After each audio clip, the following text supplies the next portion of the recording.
santuário romano localiza-se aqui no Vale de Nogueiras, situado em Vila Real, e acredita-se ter origem pelo final do século II, meio do século III.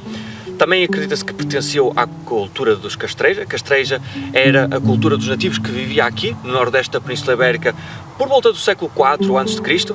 e que com a romanização que veio, a expansão romana, houve uma assimilação e o próprio santuário de Panoias que conhecemos agora foi financiado nessa altura e, mais tarde, doado pelo senador Caio Rufinus.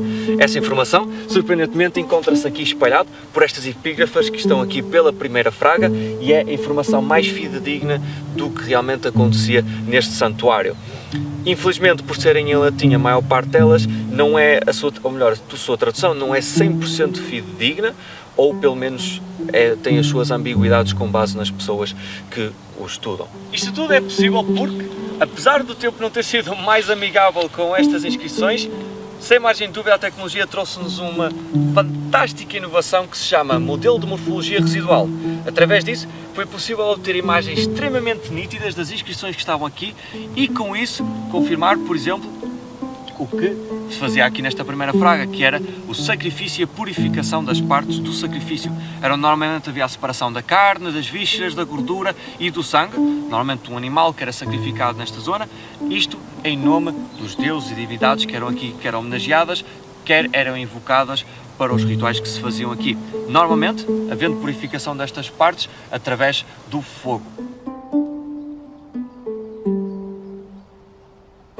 Passando então aqui para a segunda fraga, que aparentemente parece bem mais conservada que a primeira, ao que parece seria uma recapitulação daquilo que já se tinha feito. Ou seja, temos aqui os orifícios para colocar as diferentes partes do sacrifício, para fazer a queima do mesmo e a sua purificação, tudo isso exatamente igual, ou assim se acredita, pois existem relatos de que em 1800, na altura ainda haveria paredes, aqui, nestas estruturas que infelizmente já não se encontram, em todas, para todos os efeitos, e que nessa altura havia inscrições nas próprias paredes. Inscrições essas que se acredita que, da mesma maneira como as epígrafas, seriam passos do que se faria no ritual. Portanto, provavelmente haveria aqui particularidades da própria segunda fraga, mas que infelizmente estão perdidos para o tempo.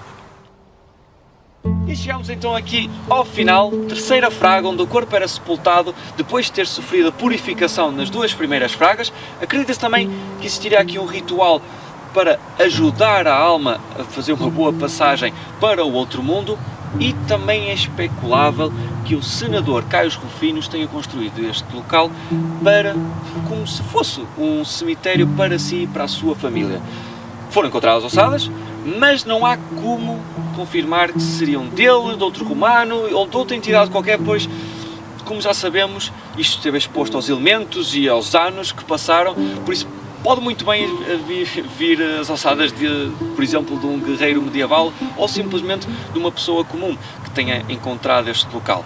Seja como for, resta ainda a questão: quem é que eram estas divindades? Quem é que era aqui homenageado e quem é que era convocado aqui para o ritual fúnebre?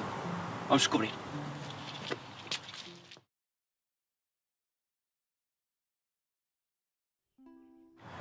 Os deuses e as divindades que eram aqui mencionadas são veridíssimos, ou pelo menos acredita-se que são através das epígrafas, mas existem três principais que são mencionados e que foi possível traduzir. Primeiro, as divindades lapídias.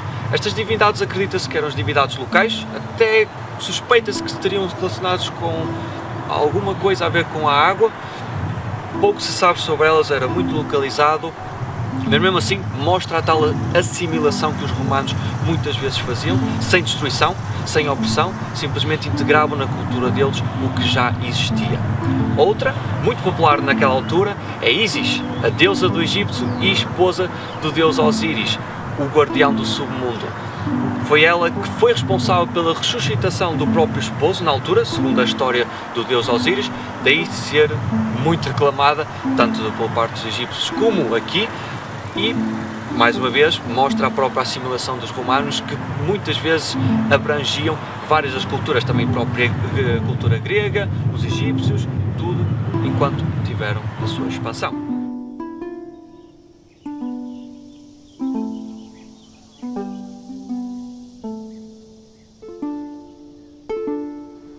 E por último, mas não menos importante, e talvez o responsável pelo santuário ser como é, Serapis, que provavelmente nunca ouviram falar porque foi um deus com um objetivo bastante específico. Serapis veio por causa de Ptolomeu I. Ptolomeu, antes de ser faraó do Egito, era na realidade um general do grandioso Alexandre, que após ter deixado o mundo com o maior império que alguém tinha visto, foi dividido pelos seus generais. Ptolomeu ficou então com o Egito, e para resolver a crise de parte dos egípcios tinham grande afinidade com a cultura grega e outros com a cultura nativa, o que originava alguns conflitos. Então Serapis veio para acabar com isso tudo. Substituiu em parte o deus Osíris, fazia um bocadinho de tudo, também era deus da fertilidade, deus do submundo, e mais à frente até foi adicionando e assimilando outras características. Sem margem de dúvida, um multifacetado, vestia-se com vestes gregas e tinha uma forte barba que, mais uma vez, eram características dos gregos.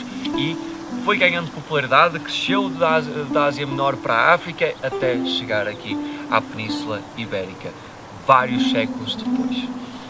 O Sr. David Freire Lista, um investigador doutado com doutoramento em Geologia e Engenharia Geológica, acredita que através da tecnologia laser é possível encontrar padrões específicos e uni-los, obviamente, de maneira a descobrir que pedras é que faziam parte do santuário. Obviamente as pessoas que trabalharam, ou pelo menos o grupo de pessoas que trabalhou no santuário seriam idênticas e, como tal, padrões que se consegue ver atualmente nas cavidades que existem poderão ser encontradas nas pedras que possivelmente fizeram parte da infraestrutura do santuário e que estariam espalhadas aqui pelas fragas. Até agora foi possível encontrar padrões em igrejas, tanto a 60 metros daqui como a 17 km, e também em algumas habitações e até nas próprias estradas. Infelizmente, devido à modernização das localidades aqui e, por exemplo, à caracterização das estradas, existem muitas pedras que infelizmente nunca irão ser encontradas e, como tal, limitem muito esta exploração e encontro desse património que agora está literalmente espalhado um bocado por todos os lados.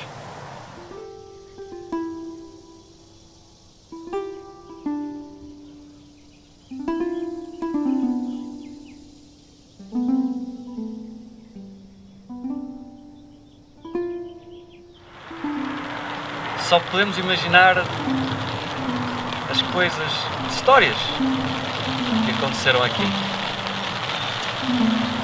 Mas como tudo na vida, talvez faz parte de cairmos no esquecimento. Talvez até seja necessário.